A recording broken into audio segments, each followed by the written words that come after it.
Hey, it's Jake Mace, the vegan athlete, and this is my newly planted Aravaipa avocado, which has got about 50% more growth on it in the last 2 months since we planted them. But that's not what this video is about.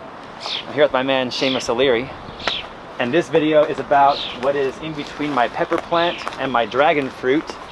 This plant right here, which I got from Shamus O'Leary's from your place. Yes, sir. And they call it a June plum, but what is it? It is a slow-growing, small tree, bush, that only gets about 5 to 6 foot tall. Okay. And it puts out a fruit, kind of a crunchy green fruit. It has a little bit of a thirst-quenching flavor to it. June plum are cool in one way, that they fruit the first year.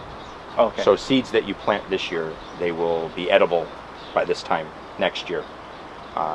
They can take a little bit of cold. Sometimes they'll defoliate in the winter. Mm-hmm. They do like a little bit of sun protection the first summer until they mature, but they don't get very big, and you'll get a good sized amount of fruit. You can see the amount of fruit on this tree. This tree is less than a year old. Less than a year? Less than a year. This tree was propagated from fruit from last summer.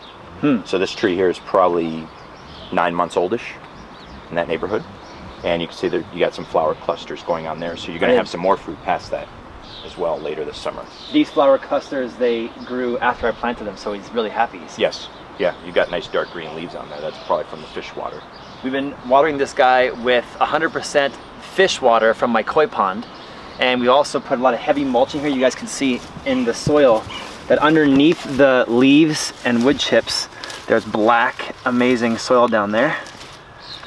And we also put him in a spot that gets afternoon shade. He gets diffused light through this mesquite tree here. This tree is pretty much unknown to most Americans. Extremely popular with Asians. The Vietnamese consider this one of their favorite trees. They call it kak tai in Vietnamese. And why do the Vietnamese favor it so much? I believe because of the crunchy green fruit. They like crunchy fruits, more on the sour side. And they use this as an ornamental. Every house has to have one in the front entryway. I believe it's a sign of status. Maybe to improve the feng shui too. Possibly.